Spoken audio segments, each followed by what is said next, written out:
Thanks, doctor. Up next, we have KK. Hi, KK. KK is coming in, I believe. Let's see.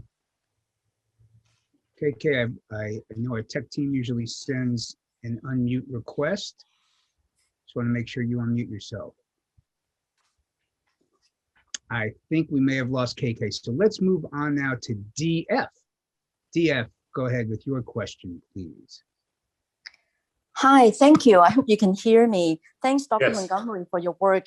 Thank you. I have a question about HDL, and I heard that HDL is no longer a biomarker to indicate heart health.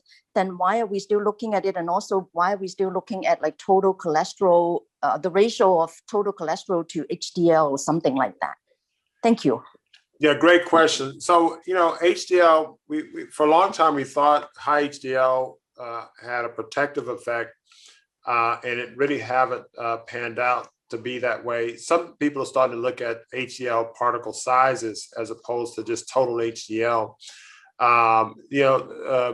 Pharmaceutical, I think Pfizer, the pharmaceutical company, came out and they actually produced a drug to increase HDL. And when they did the studies, the people on the drug versus placebo, there was a higher death rate on the drug versus placebo. So that didn't go over so well.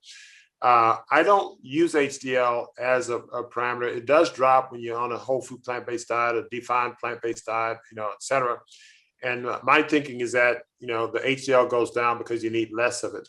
And so I don't use it as a parameter. Total cholesterol HDL ratio is simply a measure of measuring total bad cholesterol. And so that parameter in and of itself is not bad. It can be helpful, but the HDL itself, other than using it as a ratio, total to HDL ratio, has not been very helpful in my practice.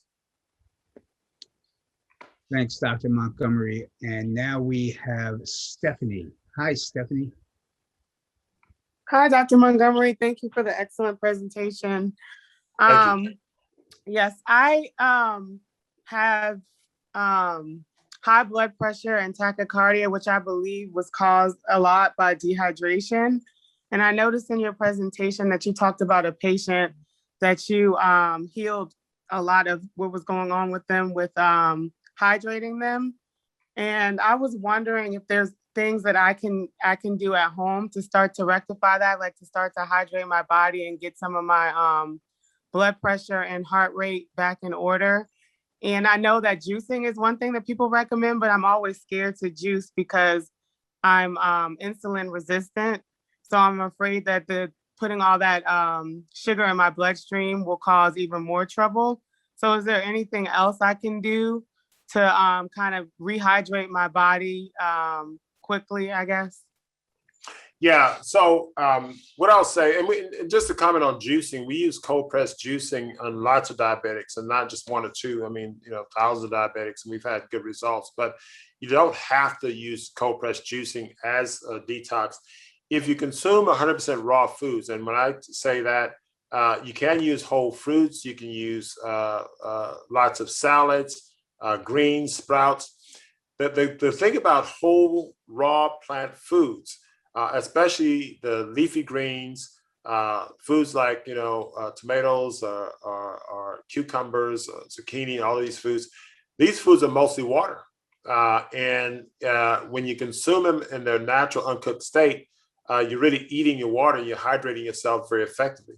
So if you eat your water, if you will, then you will get adequate hydration. So I think you just go with whole fruits, vegetables that are uncooked.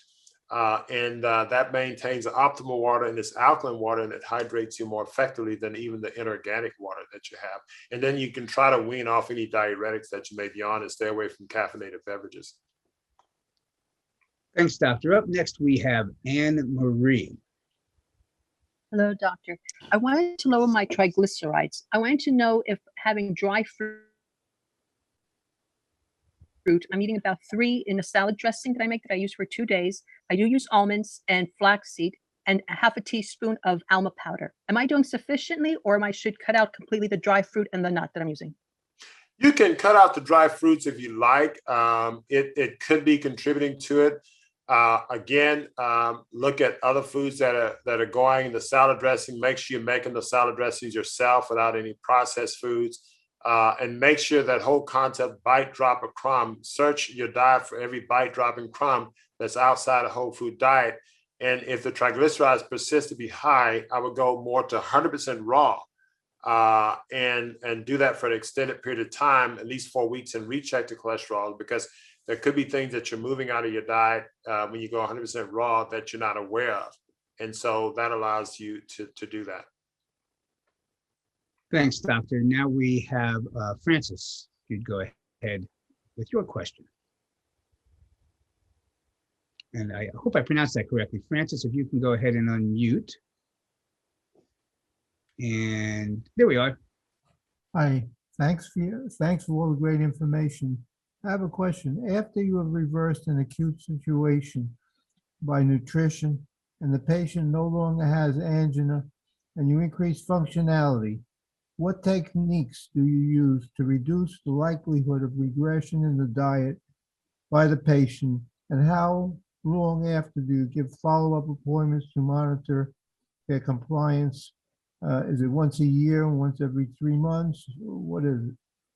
Thank you. So no, great question. So within, say, let's go, I'm going to kind of take a little chronological pathway. So let's say they have the acute episode and they recovered, and you're on day 1 through 5 of the recovery. I tend to have weekly follow-ups of the first month, maybe the first 2 months, and I'll keep them on a prolonged detox. So if someone has a cardiac event today, a heart attack, then I have them on detox for 4 to 8 weeks, and then I'm following it up maybe weekly for the first month, and then monthly after that. Then I may put them on a maintenance program, and it all depends on the patient's desire. Some people may want to stay on the raw detox regimen. Some people go to a maintenance plan where you do boiled and cooked. When I go on the maintenance program, I may speed up or tighten up the follow-up just to make sure they transition to maintenance properly. But in that first year after that event, I may see them 10 times. It depends. I mean, very frequently early on and at least monthly. Plus, we have a digital health clinic. We follow up patients by telephone because many of our patients are from out of state. So we do frequent follow-ups remotely or in face. The first couple of months is probably anywhere from weekly to every 2 or 3 weeks, and monthly for maybe the first 2 or 3 months, and then monthly after that within the first year. Thanks, Doctor. Now we have Pamela. Hi, Pamela. Hello. Could you speak to the use of microwave ovens? Don't use them. I tell patients, I'm a big, I just tell patients do not use microwave ovens to cook your food. I mean, patients who are acutely ill should not cook their food at all. But if you cook your food, I think it should be steamed or boiled, not microwave under any circumstances. I just don't think anyone should microwave anything, not to heat it up, cook it up, or whatever. Thanks, Dr. Montgomery. And we have DF who's back for a follow-up question. Hi, Dr. Montgomery. Your presentation mentioned one of your patients under your care had improved albumin level, and then after the patient went home, he started to introduce, or he or she, I don't remember, introduce animal products in his diet, and then the albumin level dropped. I was thinking, would it be because animal products being pro-inflammatory, causing the body to use the protein to make anti-inflammatory compounds to fight the inflammation, causing him to suffer from reduced albumin after he went home? Yeah, thank you. I think you're right. It's my thinking was that it's the pro-inflammatory effects of the animal protein, which then cause albumin to leak. Because when inflammation hits the capillaries, open up and you leak lots of things, albumin is one of the things you leak. So I think he had an acute leak of albumin with the trigger of the inflammation with the animal protein food introduction.